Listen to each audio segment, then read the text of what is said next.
ঠাকুরদাস মুখুর্জের পড়শিয়সী স্ত্রী 7 দিনের জ্বরে মারা গেলেন। বৃদ্ধ মুখোপাধ্যায় মহাশয় ধানের কারবারে অতিশয় সঙ্গতি সম্পন্ন। তার 4 ছেলে 3 মেয়ে, ছেলে মেয়েদেরও ছেলেপুলে হয়েছে। জামাইরা, প্রতিবেশীর দল, চাকর বাকর, সে যেন একটা উৎসব বেঁধে গেল। সমস্ত গ্রামের লোক ধুমধামের এই শবযাত্রা ভিড় করে দেখতে এলো। মেয়েরা কাঁদতে কাঁদতে মায়ের 2 পায়ে গাঢ় করে আলতা এবং মাথায় ঘন করে সিঁদুর লেপে দিল। বাড়ির বউরা কপালে চন্দন মাখিয়ে বহুমূল্য শাড়িতে শাশুড়ির দেহ আচ্ছাদিত করে দিল এবং তারপর তার শেষ পদধূলি মুছে নিল আঁচলে। ফুল, পাতা, মালা সব কলরবে মনে হলো এ যেন কোনো শোকের ব্যাপার নয়। এ যেন বড় বাড়ির গৃহিণী 50 বছর পরে আবার একবার নতুন করে তার স্বামীর গৃহে যাত্রা করছেন। বৃদ্ধ মুখোপাধ্যায় শান্ত মুখে তার চিরদিনের সঙ্গিনীটিকে শেষ বিদায় দিয়ে অলক্ষ্যে 2 ফোঁটা চোখের জল মুছে শোকার্ত কন্যা এবং বন্ধুগণকে সান্ত্বনা দিতে লাগলেন।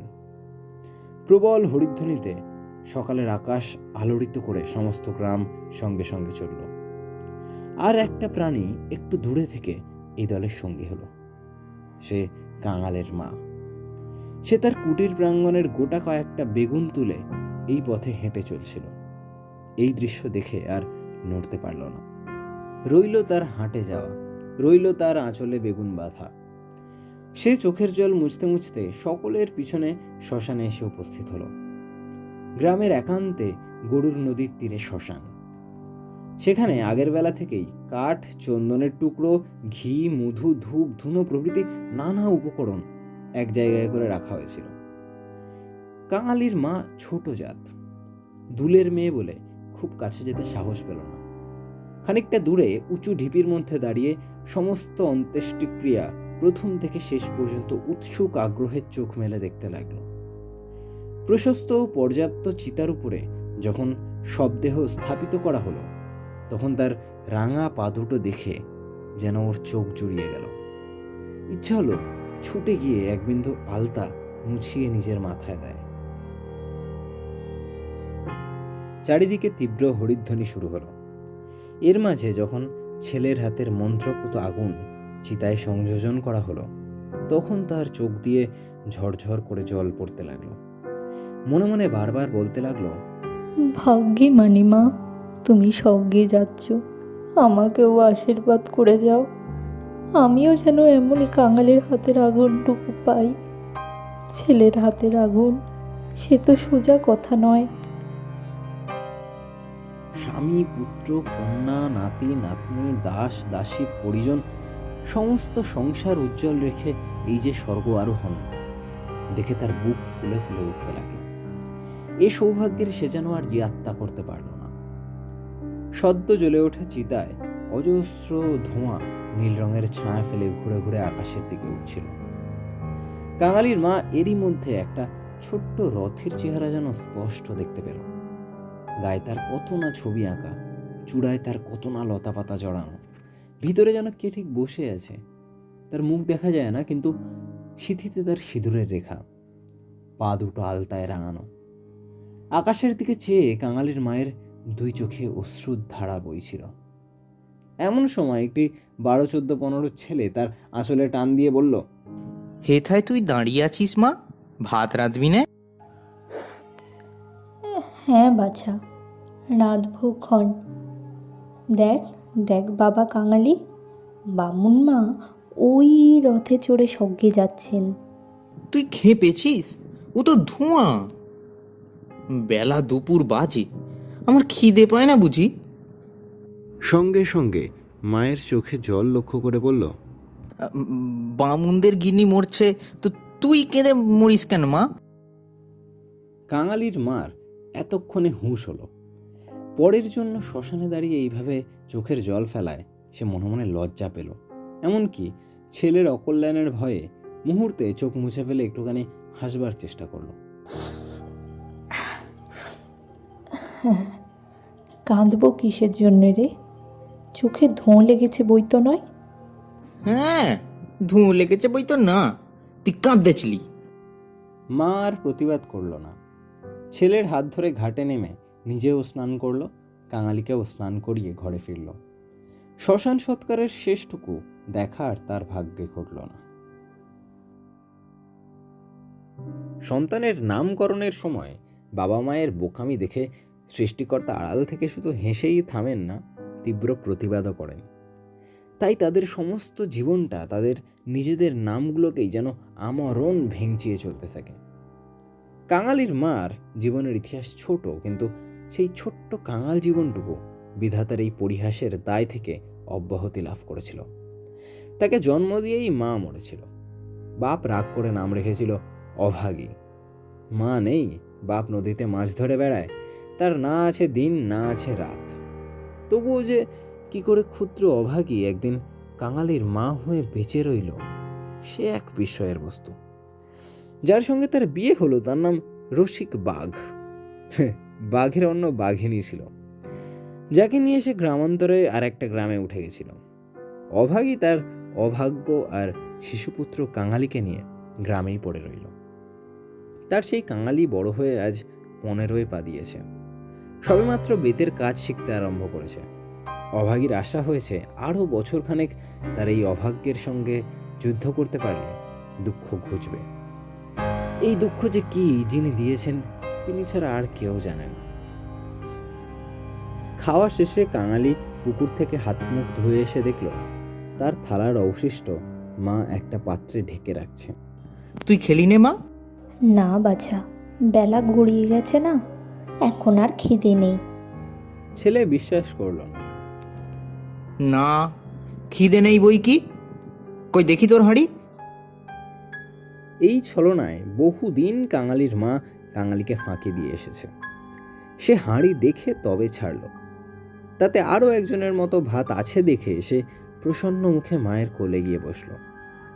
এই বয়সের ছেলে সচরাচর এরকম করে না, কিন্তু ছোটবেলা থেকে দীর্ঘদিন সে রুগ্ন ছিল বলে মায়ের কোল থেকে বেরিয়ে সঙ্গী সাথীদের সঙ্গে মেশবার সুযোগ পায়নি। এখানে বসেই তাকে যাবতীয় খেলাধুলার স্বাদ মেটাতে হয়েছে।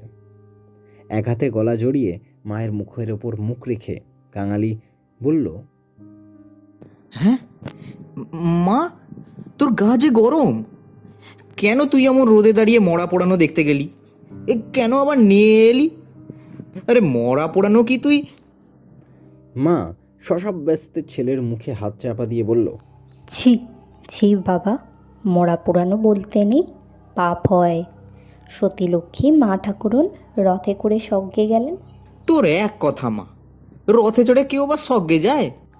আমি যে চোখে দেখনু কাঙালি, বামন মা রথের উপরে বসে তিনার রাঙা পা দুখানি যে সবাই চোখ মেলে দেখলে।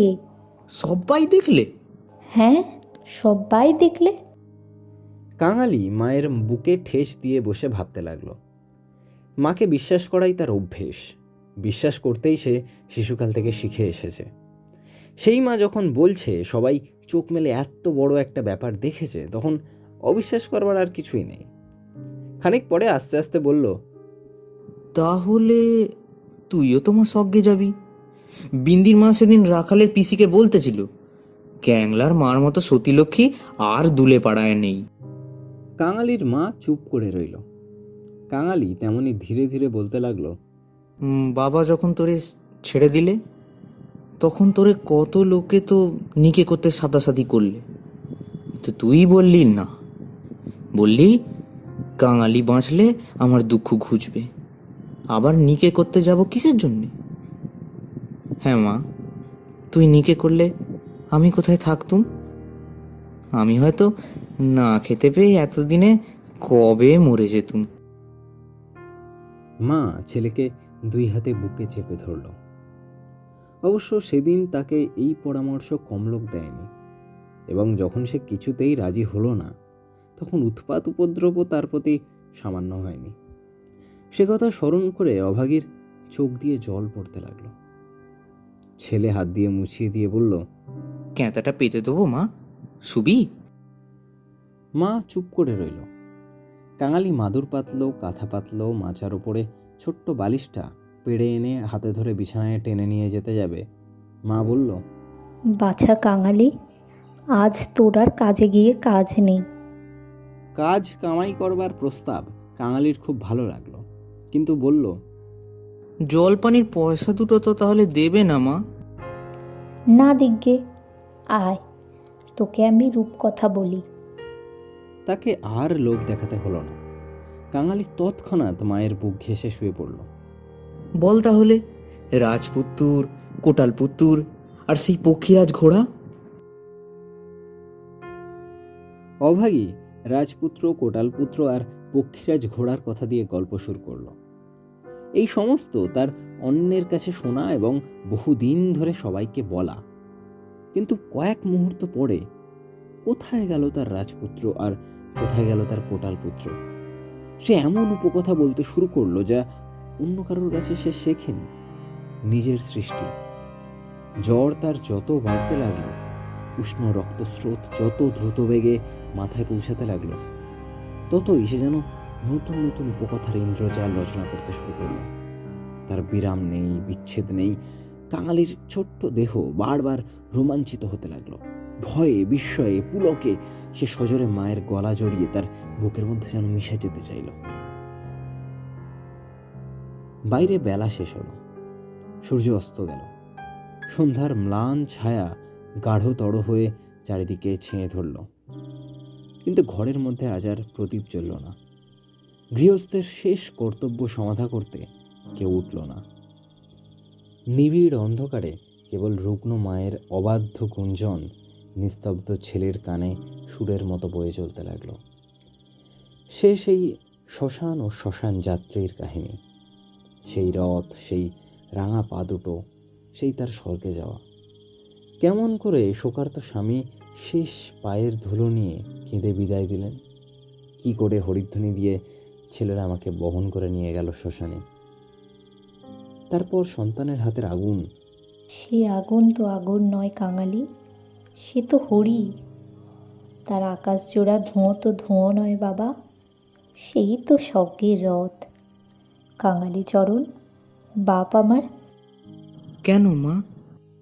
তোর হাতের আগুন যদি পাই বাবা, বামন মার মতো আমিও স্বর্গে যেতে পাবো।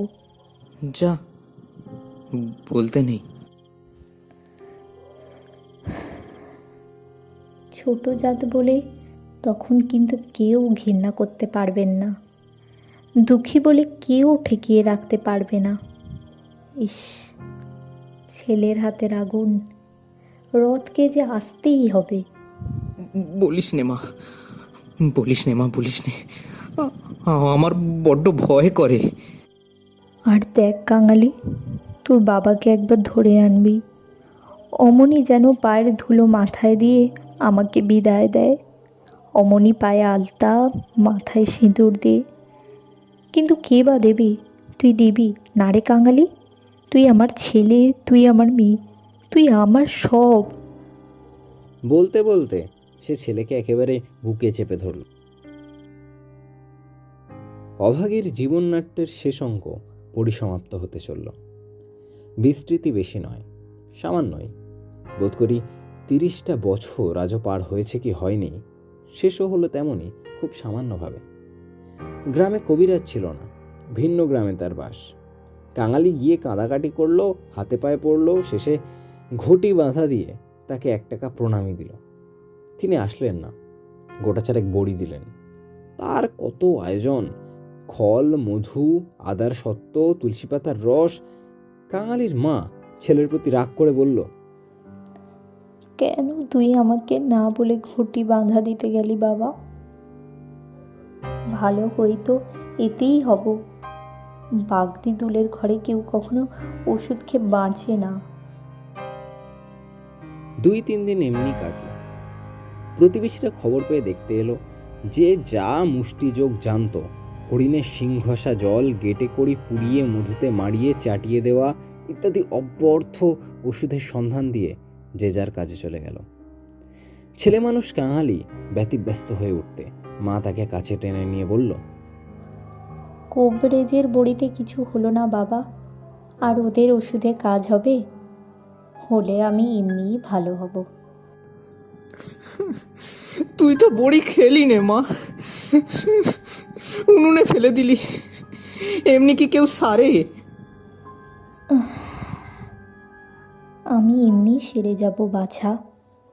তার চেয়ে তুই দুটো ভাতে ভাত ফুটিয়ে নিয়ে খা দেখি, আমি চেয়ে দেখি তোকে।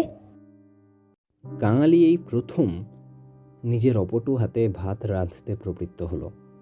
না পারলো ফ্যান ঝাড়তে, না পারলো ভালো করে ভাত বাড়তে। উনুন তার জ্বলে না, জল পড়ে ধোঁয়া হয়। ভাত ঢালতে চারিদিকে ছড়িয়ে পড়ে। মায়ের চোখ ছলছল করে আসলো। নিজে একবার উঠবার চেষ্টা করলো, কিন্তু মাথা সোজা করতে পারলো না।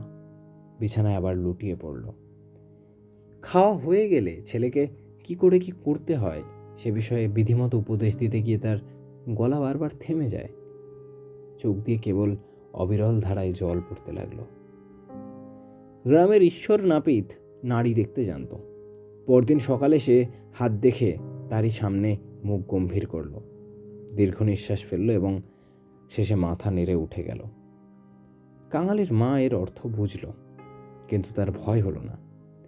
সকলে চলে গেলে ছেলেকে বলল, বাছা, এইবার তাকে ডেকে আনতে পারিস একবার? কাকে মা? ওই যে রে, ও গায়ে উঠে গেছে। বাবাকে? সে আসবে কেন মা? অভাগীর নিজেরই যথেষ্ট সন্দেহ ছিল, কিন্তু আস্তে আস্তে বলল, গিয়ে বলবি মা শুধু একটু তোমার পায়ের ধুলো চায়। আর হ্যাঁ বাবা, একটু কাঁদা কাটা করিস, বলিস মা যাচ্ছে। তখনই যাওয়ার জন্য উঠতে গেলে সে তার হাতটা ধরে ফেলে বলল, ফেরবার পথে অমনি নাপতে বৌদির কাছ থেকে একটু আলতা চেয়ে আনিস কাঙালি। আমার নাম করলেই সে দেবে, আমাকে যে বড় ভালোবাসে। ভালো তাকে অনেকেই বাসত। জ্বর হওয়া অবধি মায়ের মুখে সে এই কয়েকটা জিনিসের কথা এতবার এত রকম করে শুনেছে যে সে সেখান থেকে কাঁদতে কাঁদতে বেরিয়ে এলো। পরদিন রসিক যখন সময় মতো এসে উপস্থিত হলো, তখন অভাগীর আর বড় জ্ঞান নেই। মুখের উপরে মরণের ছায়া পড়েছে। চোখের দৃষ্টি এ সংসারের কাজ সেরে কোথায় যেন অজানা দেশে চলে গেছে। কাঙালি কেঁদে বলল, মাগো, বাবা এসেছে। তুমি পায়ের ধুলো নেবে যে?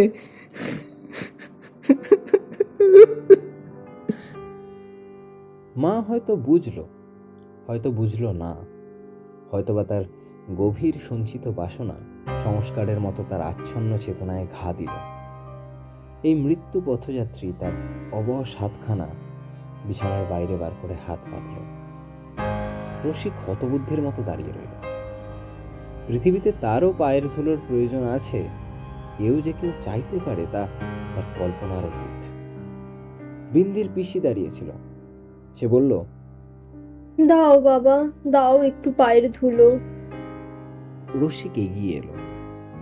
জীবনে যে স্ত্রীকে সে ভালোবাসা দেয়নি, বস্ত্রবাসন দেয়নি, কোনো খোঁজ খবর করেনি, মরণকালে তাকে সে শুধু একটু পায়ের ধুলো দিতে গিয়ে কেঁদে ফেলল।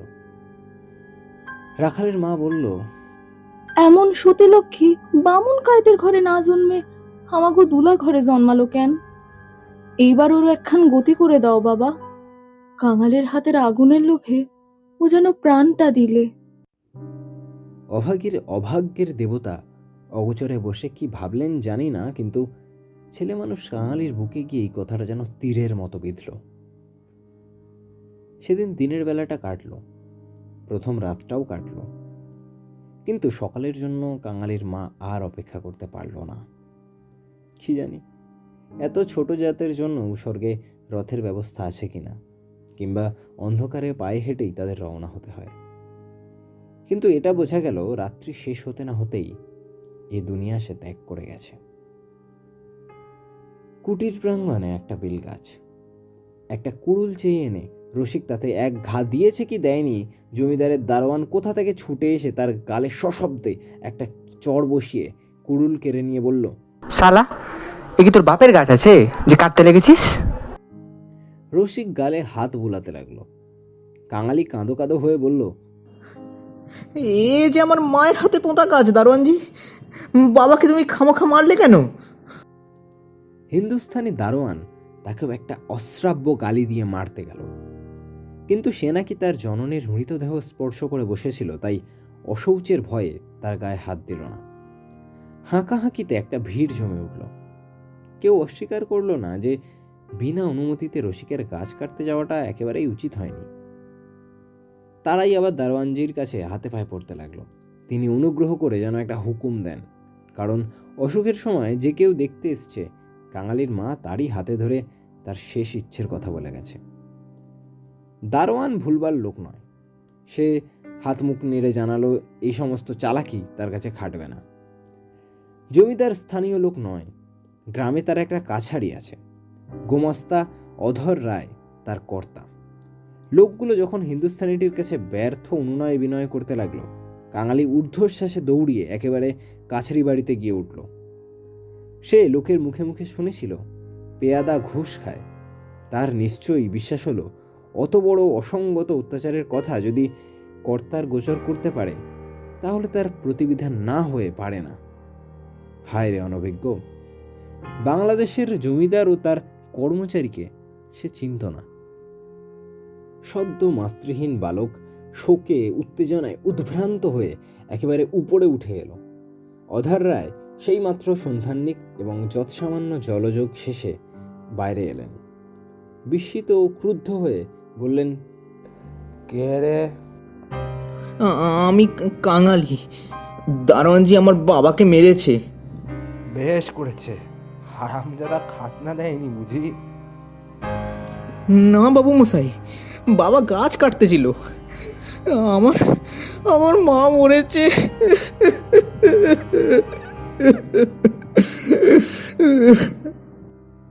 সকালবেলা এই কান্নাকাটিতে অধর অত্যন্ত বিরক্ত হলেন। মা মরেছে? মা মরেছে তো নিচে গিয়ে দাঁড়া। ওরে কে আছিস রে? এখানে একটু গোবর জল ছিটিয়ে দে। কি জাতের ছেলে তুই? আমরা দুলে। দুলে? দুলের মরায় কাঠ কি হবে শুনি? মা যে আমাকে আগুন দিতে বলে গেছে। তুমি জিজ্ঞাসা করো না বাবু মশাই, মা যে সবাইকে বলে গেছে, সকলে শুনেছে সে কথা।